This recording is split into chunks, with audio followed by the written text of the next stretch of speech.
Yes, I do remember So that. I was at UNM and we protest. We left school in the middle of the day and marched down Central Avenue, and it was a peaceful protest. We didn't tear up the buildings and burn anything. And we went all the way down to Interstate 25 in Central. You know where that is? We went up there and we blocked Interstate 25 for about 30, 40 minutes. No traffic could go either way. These ball players, they've got something on their heart and they want to get their expression out. And that was me back in the 1970s. You got to understand too. I think one of the things that you mentioned, you don't want to see it, and I understand that. You know, you and I have seen sports for many years. We're a little bit old school, if you will, but they have a platform. They've got a platform to do it. They're going to do that. That's their right to do that. The NBA hasn't, whether we agree or not, the NBA hasn't stopped that. I don't know what the NFL, the Major League Baseball players, some of them. They did have one NBA player stand, the player for the Orlando Magic. That's his right to stand. Coach Popovich stood from the San Antonio Spurs. So not everybody is kneeling either. And that's their right to stand too. So, Yeah, but you know what, Ed? I just think if you've got something on your heart and you want to protest, call a press conference and do it on your own time, not on the team's time, because you're using that team's name and notoriety to get attention. I just want them to play ball, but I know there's going to be a lot of people disagree with that, but I'm just too old-fashioned. That's where I'm coming from. No, I understand. Maybe it's because I'm used to seeing. I just want to watch the game. I want to be entertained. I want to watch good basketball. I love a good play-by-play guy like you. You're the voice of the Western New Mexico Mustangs. That's what I want.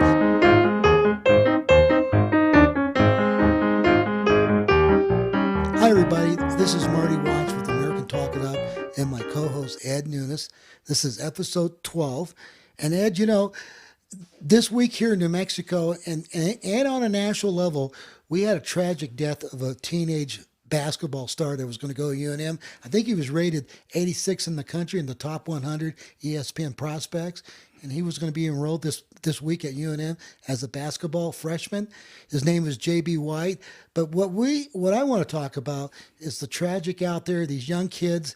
And, you know, I go back to the days of Johnny Tappy. I remember when I was a young high school basketball player, Johnny Tappy, the famous, was he the lightweight championship of the world? flyweight champion. Yeah, and he grew up by Wells Park, and we used to have those basketball leagues at Wells Park. And I remember when he was a little boy, he was our water boy, and his mother got murdered. He didn't know his dad. He lived with his grandparents, kind of like with this J.B. White from Santa Fe, who just, if you don't know the story, for people who are not from New Mexico, last Friday night there was a party in north of Santa Fe, and this kid was out 2:30 in the morning. Why is he out till 2:30? But anyway, he got in a fight with some other boy, and the boy shot him 3 times, and he died on the way to the hospital.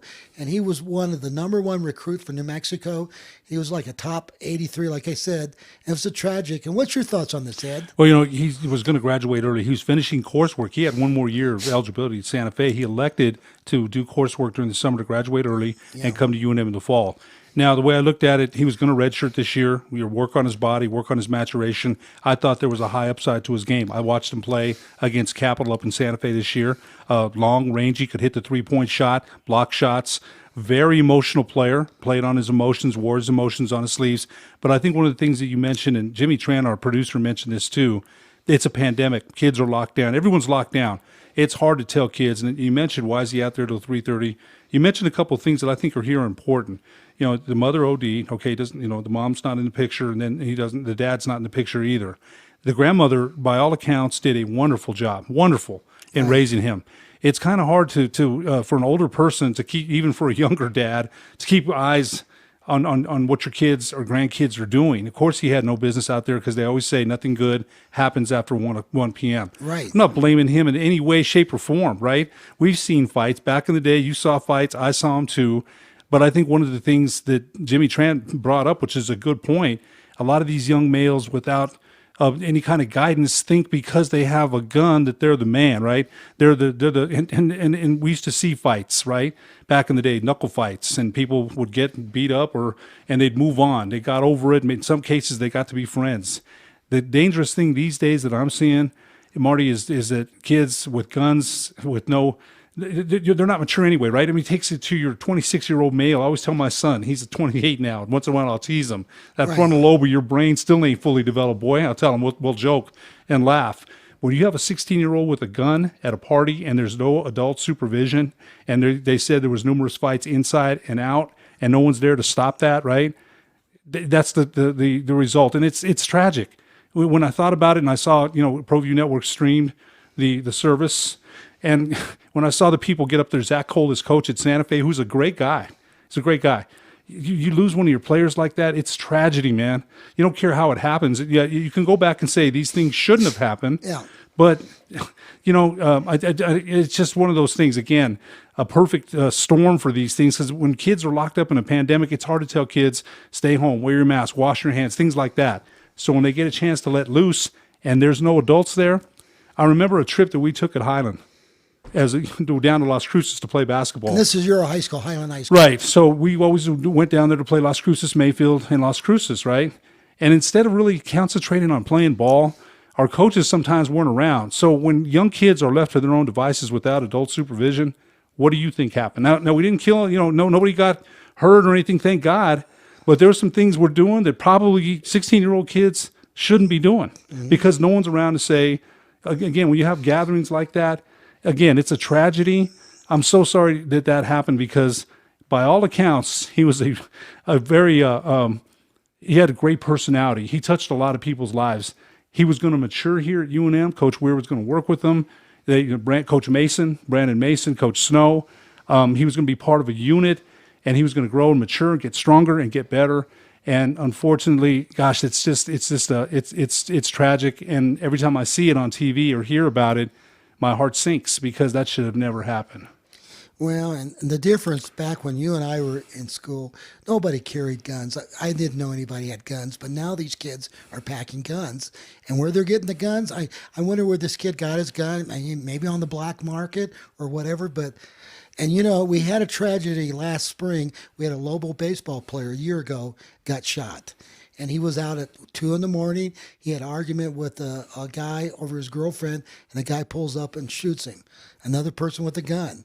And of course, in Chicago, we're getting 20 to 30 shootings every weekend, all game related. And I read something in Chicago Tribune, Ed, that they're claiming about 25,000 teenagers are in gangs in the South Side of Chicago. You wonder why there's so much shooting going on. Well, again, we're going to talk about, in my opinion, it's the marginalized, right? The marginalized, and so it's easy to sit there and say, well, they shouldn't shoot, and this and that, and I agree. I don't live that kind of life. I don't think any of us in here do. But you mentioned influence. You mentioned mentors. I had my mother and father. You did. So those things do make a difference. And I'm not saying, again, excusing anything that's okay, because it's not. Those things are foreign to me. I don't own a gun. And a lot of people say maybe I should. I don't own one. I've never thought like that. But in these kind of days and times, don't think that I haven't thought about it. Right? Only to protect my family. I'm not the guy that's gonna. I don't think like that. But I wasn't raised like that either. No. So when you ask those questions, I think, again, sometimes the marginalized, those things. The people that don't have the access to things, again, those things do happen in society. How do we make them better? And it's hard. It's easy to point, right? It's easy to say, well, this is happening here and here and here, and it is. What are we going to do to make it better? That's always a question. They had some opinions online about this. Somebody said this online. Oh, move your kids out of New Mexico. Why don't we make New Mexico better? I love New Mexico. I'm all about New Mexico. I'm 505 till the day I die. I know you. Anybody says anything about New Mexico, the back of my hairs on my back of my neck's like, okay, this is home. So here's my question, Ed. I lived in Chicago for 12 years, and I know what was going on the South Side. I've been down there. Okay, it's something that's obvious. 71% of those African American families are only one parents, and that has to be a problem. And it's in it's mostly, and it's in other minority, maybe in other minority neighborhoods, but African American, it's one of the highest, and they have a 68% dropout. Can you imagine 68% of the kids don't graduate down in the South Side of Chicago, and then there are all these gangs, and you know that a mother and dad makes a big difference. And my parents would make me call in at 10 o'clock when I was 17, 18, and if I didn't get home by midnight, I was in trouble. I don't know about you, but I was in trouble. And and the thing I was going to say, and it was strong. I knew we had a good chapter at Highland High School in Sandia. Well, I was a member of the Fellowship of Christian Athletes, and those are guys we hung out with. I wasn't a partying type guy in high school. I didn't get myself in that situation, but boy, FCA was a great thing for athletes if you got involved. That's just one mentor group of people. But and of course, there's so many other things we need to look at, but obviously the breakup of the family is a big part of this stuff, don't you think? Well, of course it is. Again, I don't want to sit there and just talk about one minority. There's problems in with a lot of different groups, right? Right. But I understand what you're saying, and when I think about the breakup of the family, I've worked in some marginal, some areas that were tough. I've worked in San Jose. I was the director at East San Jose. Right. I was the director at Cesar Chavez. And at West Mesa Community Center, and I saw some of that, and the one-parent families. And I think when I was young and an idealist, I thought, hey, I'm going to try as hard as I can, and I did.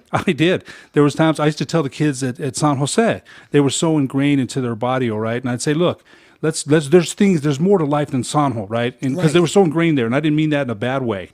Let's go look, and they'd go with me when I reffed a game. I want to go take them to go experience something else outside of the neighborhood. But the neighborhood meant a lot to them. Remember, you talk about the violence and everything. Maybe they don't have transportation to get out of that neighborhood, right? Maybe they don't have access to the best food, to the best medical services, to other things that we take for granted. Let's remember that. Those things, they come as easy as night and day for us. We expect those things. Not everybody lives the way that we do. And so naturally, you're going to see not everybody follow that same line of the two-parent families and the things that you mentioned that we took for granted. So let me ask you this question, and I don't want to make this a Republican Democrat. I just think this is an issue. So to me, this is not political. I believe some of these school districts are pretty bad. And these kids, I believe they should have school choice. I'm really for school choice because some of these kids, it might be better to get outside that school district to another choice and give vouchers. I'm really for that, but I do know that the teachers union don't want that. But I just think school choice should be something they should have, especially if you're in a neighborhood where the school district's not very good. Don't you think, Ed? It brings up an interesting observation, but remember the things that you just talked about for those marginalized people, the marginalized, that don't have the access to maybe a better school, to maybe a better education. For them being in that neighborhood, it's tough to get out. Once you're in there, it's part of their identity that they wear, right or wrong.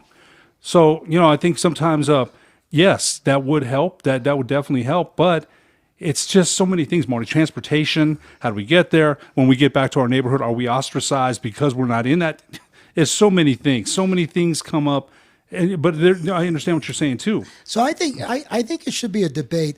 I don't want to come down on the teachers union that much, but I think it should be something really looked at, school choice, because there's some of these schools are not the best teachers are not there. They're not getting the best education. Not everyone, but I got to believe there's some schools out there. It might be better if the kid could go to another school of his choice. But I know that's the issue. I hope they talk about in this campaign because I think it's something that families should have an option. Well, if you look at it, they say that the U.S. education system, and look at it now, right? A lot of people, and again, I'm an advocate of school, of being in school. A lot of great things happened to me when I wasn't at school, involved in things that were structured. I could have gotten into some things I didn't, thank God. And I feel for the kids right now that can't be there. They need that interaction. They do. They need that, the teacher that you see down the hall that's your favorite teacher, right? His or her presence in your life. How important is that? We know that. It's very important. But I'll just say this, for right now, there's just too many things, and it's not safe. It's not to send kids back to, I don't think it is. I mean, that's just my opinion. Now let me ask you this question. I'm hearing so many different opinions. They're saying that the kids under 15 are obviously the lowest risk out there. They're not going to pass it on. But are you saying that it could? Are you saying otherwise, or? Look, here's the thing: they don't know. Because they've opened Georgia schools. They had some positive tests already. All I'm saying is this. Now, look, I'm an advocate, of course, of education, of course, of Right. kids, a coach in your life, but not just okay. We're athletes, right? So we're athletics. We think that. What about the band teacher? What about the DECA teacher? What about the Woods teacher? Right? Right. What about that? Because we tend to think of athletics because that's what we do. But there's other important role models at that school that serve just more than athletes. The person in the lunchroom, the cafeteria lady, right? That just says, "Hey, how you doing?" The notice of your self esteem. So yes, yeah, right now that's just my opinion, and I've heard from I've been reading a lot about this. They don't know that it's 100% that the kids don't transmit it. There's no guarantee of that. All I'm saying right now, there's just too many unknown things about this virus. So in your mind, I'm just asking for Right. your opinion. What do you what's the stats have to show for you that have kids go back to school? Look, here's the thing. I'm going to answer that, and I'll tell you this right now. I'm glad that's not my decision. That's Right. not my That's decision. a That's the tough governor's decision. decision. That's the president's decision. Dr. Fauci's decision. People that know much more about that than me. I would never say, "Hey, this number here." That's up to them. All I'm saying is this: right now, it's just too. In my opinion, it's too dangerous. There's too many unknowns. Of course, I want kids in the classroom. Why would I be an advocate of anything other than that? I know how important that is, You know but. what? Yeah, I just think there's too many unknowns. When I was in junior high, the teacher that changed my life was the speech teacher. I stuttered. Believe it or not, I had a hard time pronouncing words. I was a stutterer, and that speech teacher was my mentor. Changed me a lot. Yeah, you're right. One teacher can really change you. Well, think about it, right? I remember going to Holy Ghost. I went to Holy Ghost for 8 years. My parents didn't have a lot of money. They sent me to Holy Ghost. I went to the old St. Pius. Then I went to Highland. And my school experiences, I was a social guy, right? So, Right. I love going, man, I got in a lot of trouble because I'm talking in class all the time, but I loved being at school. I really did. So, yeah, I feel for the kids. I do. I just think right now there's just too many unknowns, and I think it's too dangerous. That's just my opinion. I get that 30,000 other people will have a different one, and I get it, and I respect that. All right, we're going to wrap it up. We're going to wrap this up for this next segment. We're going to talk about the professional sports coming out. Ed and we have our opinion on that. But yeah, this is a good subject, and we'll revisit this down the road and see how this thing is looking, Ed. Yeah, you bet. So, folks, we'll be back here for the next segment.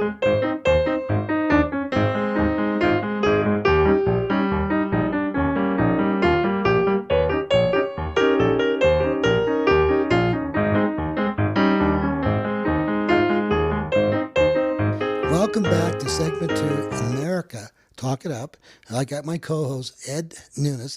There's a reason why we call the show American Talk It Up, because Ed and I have different opinions, but the beauty of you, Ed, we can talk dialogue, and we can talk about anything. That's what I love about you. We can talk history, sports, and I respect your opinion, and I have my opinion. So what I want to talk on this segment is about opening up the NBA, and of course, baseball just came on board, our opinion. The only thing I don't like about the NBA right now, and Ed, maybe because I'm old-fashioned, I don't want them to politicize on their uniforms Black Lives Matters and put political statements. I don't go for that. I can understand they want to have a press conference and talk about those issues. I'm okay with that. I'm okay with LeBron James getting up and telling what he thinks, but I don't want it on the uniform. I want to watch a basketball game where it says Celtics or Lakers. I don't want Black Lives Matters and some political statement on the uniform. I think you're just making the sport too political. That's my opinion. And I just want to see, to me, Ed, when I turn on the watch NBA, I just want to be entertained. I want to get my mind away from the virus and all these problems we have. I just want to watch basketball. It's like listening to you when you do play-by-play. It's a beauty that listen to your broadcast. I don't want political sides. I just want to see basketball, a good shot. That's the thing I don't like about this NBA. I think they're making it too political, and especially this women's basketball team, Atlanta, the women's owner. To me, let's just play basketball, Ed. Well, I just tell you one thing, Marty. This is different times that we're living in, and back in the day, it was, there wasn't as much advertisement. Period, right? It was just Celtics, Lakers, and then all of a sudden there was a lot more advertisement starting last year on the NBA uniforms.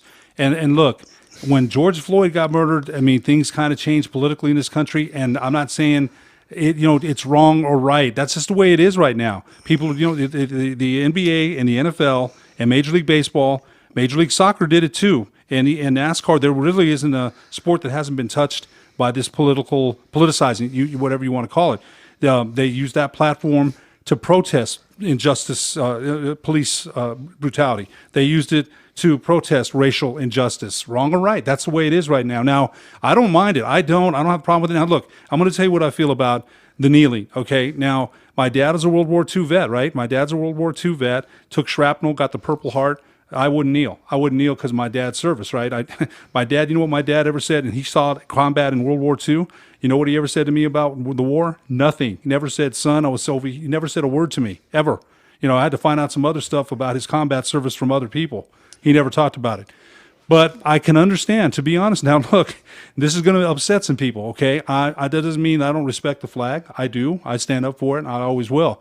But did the flag fly during segregation? Yes. Did it fly during slavery? It did. So the flag has not always been a beacon of freedom for everybody. I'm sorry. Now, that doesn't mean that I dishonor military people or that I have no respect for military veterans. I do. That's just my opinion.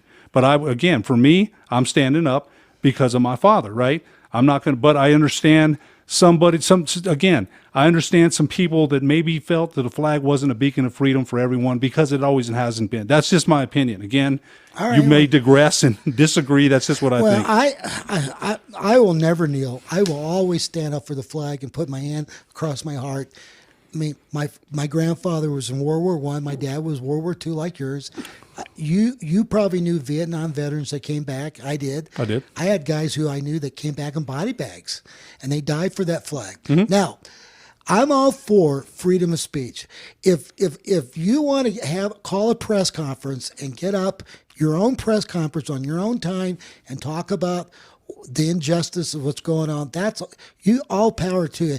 I just don't think it's the place to do it, the national anthem. Now, that's me. Now, I know there's a lot of guys who are going to disagree with this, but I just believe you stand for the flag. That's our culture. But I don't want sports to be politicized. I just want to watch the game. I want to watch the Cowboys play the Giants. I just want to see a game. I don't want somebody talking about we're doing this for Black Lives Matters or this. Yes, if you want to have a press conference after the game on your own time, that's fine. Freedom of speech. I will always fight for your right to say what you want. I will fight to death. You have that right. And when they shut you down, and what I don't like some of these universities, if they bring in a conservative guy and they're shutting down, I want people to have freedom of speech. We should have that. And we should have if we have a debate, we want dialogue. Mm-hmm.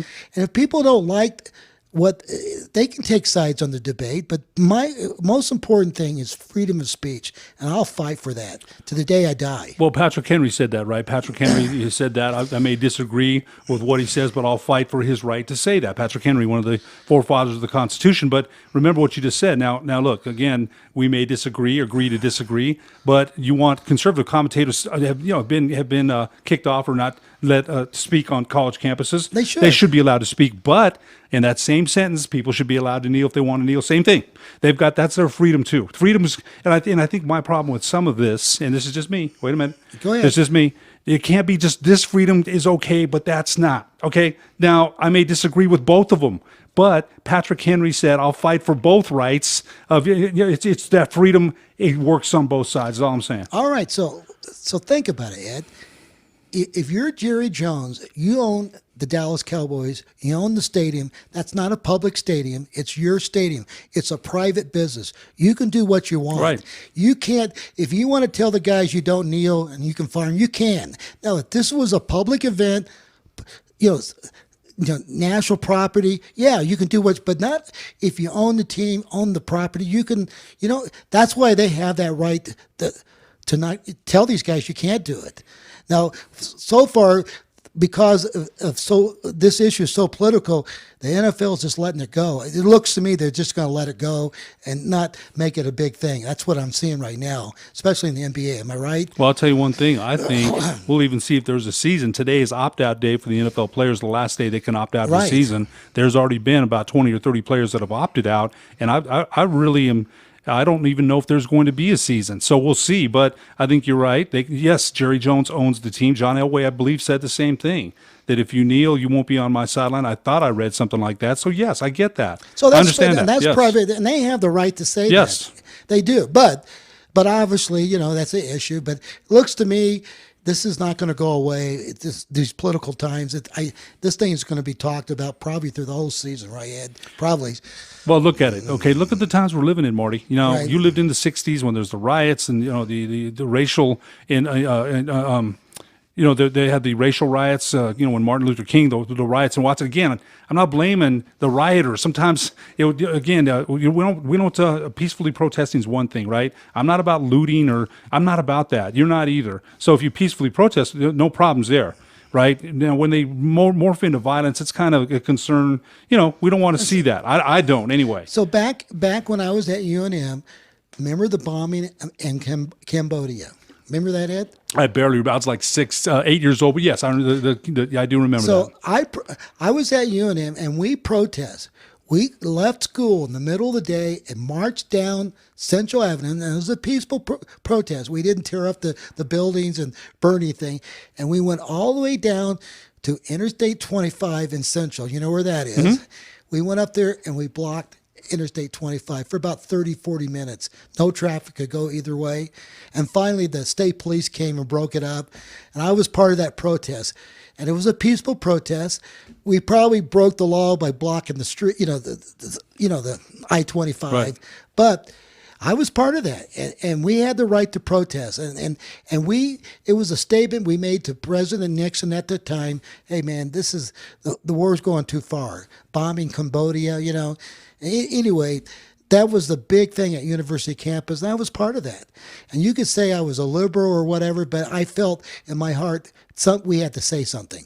And I know how some of these guys are thinking, these ball players. They've got something on their heart, and they want to get their expression out. And that was me back in the 1970s. You got to understand, too, I think one of the things that you mentioned, you don't want to see it, and I understand that. You and I have seen sports for many years. We're a little bit old school, if you will, but they have a platform. They've got a platform to do it. They're going to do that. That's their right to do that. The NBA hasn't, whether we agree or not, the NBA hasn't stopped that. I don't know what the NFL, the Major League Baseball players, some of them, they did have one NBA player stand, the player for the Orlando Magic. That's his right to stand. Coach Popovich stood from the San Antonio Spurs. So not everybody is kneeling either. And that's their right to stand too. So, but you know what, Ed?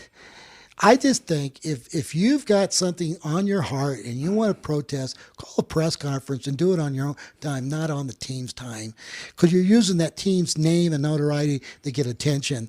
I just want them to play ball.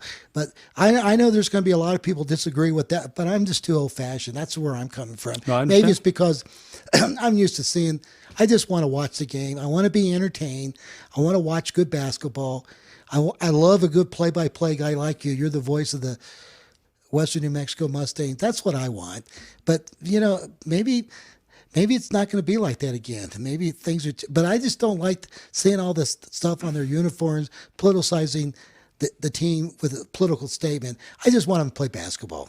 Yeah, like I said, Marty, we're living in some different times, and you mentioned that, and maybe it's not going to be like that. It's going to be like this for a while, I have a feeling. So I don't know, again, hopefully we'll get a control more of this coronavirus pandemic, and maybe next year this time we have a different conversation if we're still doing the show. It's a different conversation. So what's your take on the baseball right now? Well, the Marlins had a big breakout. The Cardinals, the St. Louis Cardinals had a big breakout. It's going to be, I think, hopefully they finish the season. They're running double headers. It's a sprint. The season's, 6 to 8 weeks? Right. 60-game season. I just don't know, with them traveling. Like they said that the St. Louis Cardinals, a couple of them had gone to the casino and then came back, and that's where they think the outbreak came from. And I just don't know. The NBA's done a good job of keeping people in the bubble. The NHL's keeping people in a bubble. You can't do that with the NFL and Major League Baseball. There's too many guys on the team. Although they had talked about that with baseball, maybe doing it in Arizona 4 months ago, nobody wanted to do it. And maybe that's what they should have done. Yeah. Right now, I don't know they're going to get through the season, but it was good to see the Marlins come back and play, and they won a game. So. They beat the Orioles 4-0 on Tuesday night and then manager Don Mattingly didn't know half the team, the guys that came up. He's never met them. So they had to replace half the roster. And my Cubbies have won 6 straight now. and they're on a roll. I want to see baseball make it, but they're going to have to be careful, and they're going to have to police themselves. They just can't go outside that bubble, and it's going to be tough. You're telling young players, hey, you got to be quarantined almost, and maybe some of them just can't do it. I don't know. Well, I think, again, when you're young like that, we're invincible. We were young like that once, and nothing could hurt us. You don't see it, you don't feel it until you get it, and nobody wants to see anyone get sick with that, right? But I think sometimes they don't see the risks that they're doing when they're out there in the public and coming across people. That's what happened when they went to the casino, supposedly. Right. So, again, they're living lives of young men. Nobody's blaming them. That's what we did, right?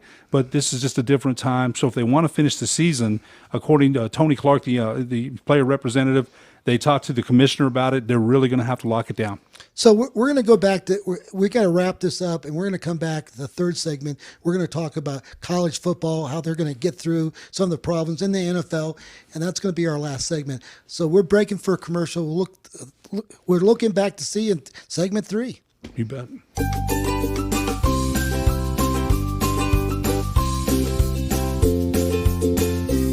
Well, welcome back to segment 3, Ed. Now, Ed, I'm going to smile, you smile.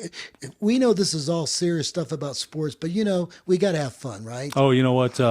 When Governor Johnson was here and he talked about some of his moments in life, and I think about his greatest moments in life when he felt that's why he wanted to be in the best shape he was. And I think some of the best moments I had in life were around sports. They really were. And you and I have a deep love for sports. You played rugby, you played football. Jim Ottman told me about how fast you were, Coach Ottman, the great Sandia coach, and just a great man. I have such respect for Coach Ottman. So when we talk about sports, man, so I have to smile because that's some of the greatest moments that I've had in my life. How many times as players, the guys you play with, the thing I miss the most about playing sports is the hanging out with the guys, the jokes, the laughter, just being with the guys and training to be a team. Yeah, as a team, you're striving to be a winner. I just miss that. And of course, how many times you go out with the guys and you have fun, you laugh and go to the movies. It's just being with the players. I think, the relationships you have from sports, you're right. One of my friends from Highland that I played with yesterday, he called me. We're still in touch. Some of my best friends are the guys that I played ball with at Highland, even some guys at St. Pius. And so those are moments you don't forget. Some of the referees that I officiated high school basketball for 22 years. And so I made relationships there, relationships with the city of Albuquerque through sports. But so when we talk about things, and sometimes they're serious and I have a serious look on my face, but that doesn't mean I'm not having a whole bunch of fun. That's for sure. The one thing I learned about rugby, Ed, when we lose a close football game or a basketball game, it's hard to get over it in 24 hours because you just lost to Highland in double overtime. You could have won the game, and you take it too serious. But when the game's over, it's over, and there's the next game. And rugby is you got with the players. The guy you played against becomes your best buddy after the game. You had a social with him or whatever, and that's something I think sports could use. But yeah, sometimes we just took it. When the game's over, it's over. Sometimes it was hard for me to leave it alone because we just lost a tough one. Well, I was like that too because I coached for a while. I coached a little bit at Highland, coached some AAU basketball. And I think I'm that guy that hates to lose more than I like to win. When I lose, I think about it for 2 or 3 days. I'm still mad about it later. I'm still mad, and I'll think about it. I'm like, darn, even when the Lakers lose, they lost the other night in the bubble. They lost, and I was mad for a day. They played the next day. And, I have to remember, too, they're coming off a 4-month layoff. They're rusty. They need some work for sure. But when Dallas loses, the Dallas Cowboys lose, I'm mad. I'm mad for about an hour or two. I don't say much. But then I realized, you know what? Jerry Jones isn't calling me on the phone to see what I think. It's a game, right? It's a game. Yeah. Right. But, it's funny, Ed. My dad was a big Oklahoma fan, right? And when Oklahoma, they had a 47-game winning streak. They won a lot of games. Oh, man, they were good. But, when they lost, my dad took it so bad. He wouldn't even talk to my mom. He didn't talk to me. He took it seriously. Oh, gosh. He was just like me. It was like... it sounds just like me. Yeah. I mean, he just took it so bad. Now, here's a great story. Oklahoma won 47 straight games. And in 1957, I was like 5 or 6 years old at the time. We went to the game against Notre Dame. And Notre Dame knocked them off that day 7-0. That was a 47. It was the longest winning streak in football. It still is in college football. My dad got so upset, Ed, he kicked out the headlights of our 57, 58 Pontiac. You know, Man. and my mother did. She knew when the Sooners lost on a Saturday, nobody could talk to him. He took those games so serious, and then it got even worse. He started taking the Lobos defeats, and you know how the Lobos started losing in the late '60s. He just couldn't take it. We went to every Lobo football game and a basketball game. So yeah, I know how you feel. And then finally, my father finally loosened up. I said, Dad, it's just a game. Are people going to remember this game next year? Probably not. You know, do you remember the games you lost 10 years ago? Probably not, right? It's hard to remember. Yeah, you know what? I feel like with your dad, there's a kindred spirit there. But I don't think there was close to me kicking something. I never did. I would not say anything for about an hour and a half, 2 hours. Then I get over it, because I got a wife, I've got a kid. It's not right. It's not fair for me to act like that. And but to this day, still, when my team's lost or I lost, or maybe, for a referee, right? I wanted that big assignment. If I didn't get that big assignment, I was mad, right? As a broadcaster, I still want to be the best there is. It doesn't mean that I am, but it's that and I don't know if people get it, right? But you competed. So you want to be the best. My old man would say this to me, right? Do a job right or don't do it at all. That still sticks in my mind. Yeah, always give it 110%. Here's another story. I'm at Inez Elementary School, 1960. Pittsburgh Pirates, New York Yankee World Series. Right? Oh, man.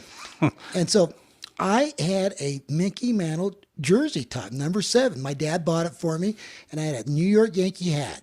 I went to school and told everybody, Mike Moore, Greg DeBraga, the Yankees are going to kick the Pittsburgh's butt, and then the game goes to the 7th game, and Mazeroski gets up in the bottom of the ninth, hits the home run to beat the Yankees. Now, show you how bad I took it. I took it so bad. I didn't want to face the kids. My mother called in sick for 3 straight days for me. Oh, man. Gosh. Wow. Did I take it seriously? Okay. You know what? Even I wasn't that bad. My worst loss as a Cowboy fan, the Montana to Clark, the catch. Right. Now, I'm watching right at home. I'm watching, and I couldn't believe it. My heart's broke. Dallas gets the ball back. They're driving. Well, they get one pass to Drew Pearson, and they catch him by the shoulder pad. Otherwise, he's gone. Next play, Danny White fumbles. I remember I took the phone off the hook. I took the phone off the hook because I knew my friends would be calling me, and I was heartbroken. That I called those losses a hangover without the alcohol, because you wake up and you're like, and then you got the highlights, right? Oh, San Francisco beat Dallas 28-27. Look at this catch. And I'm the big highlight guy now. When my teams win, I want to watch ESPN. I'm watching Fox for the highlights for the NBA channel. Now, when they lose, I tell my wife, turn it off. I'm a sore loser, man. But you not go to school 3 days? That one's a good one, Marty, because my mom and dad would have been like, no, you go face the music, man. They would have made me. I couldn't face it. And then here's, another Cowboy. I was a Dallas Cowboy diehard.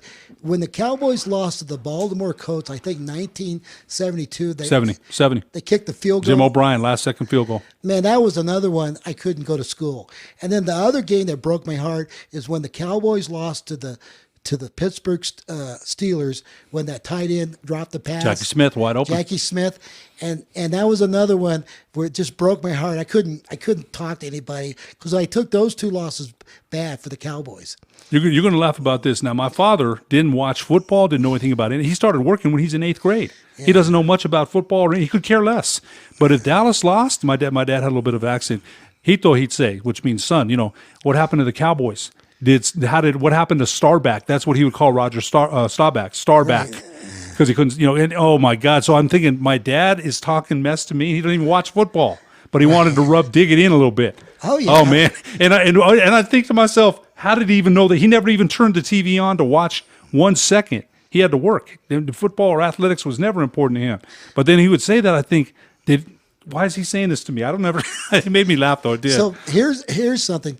The Miami Dolphins played the Redskins in what 1971, 72. 72. So we're at the house, Super Bowl Sunday, and my dad got my mother upset about something about we're going to watch football and nobody's going to tell us what we're going to do. So my mother, just before the kickoff, she goes over to the TV sets and pulls out the cord and the plug and everything. Oh, Right before the kickoff. and I'm sitting there with my my popcorn, my Coke, and my dad, and we end up going down to some bar down on Central to watch the game on TV or something. My dad got us in there, and my mom and dad didn't talk for days because she got so sick of Super Bowl. Of football was more important on Sunday, and it used to be. And after that, my mom said to my dad, we're going to have a Sunday dinner at 12:00, and I don't care if the Cowboys are playing. We're all going to get together and have a Sunday dinner, and we started doing that. And that was before you could tape the games. So there was times we didn't get to the Cowboy game until the second quarter. Your dad had to make some concessions. So he definitely had to. So can you imagine, just before that Super Bowl game comes on, my mom pulls the cord.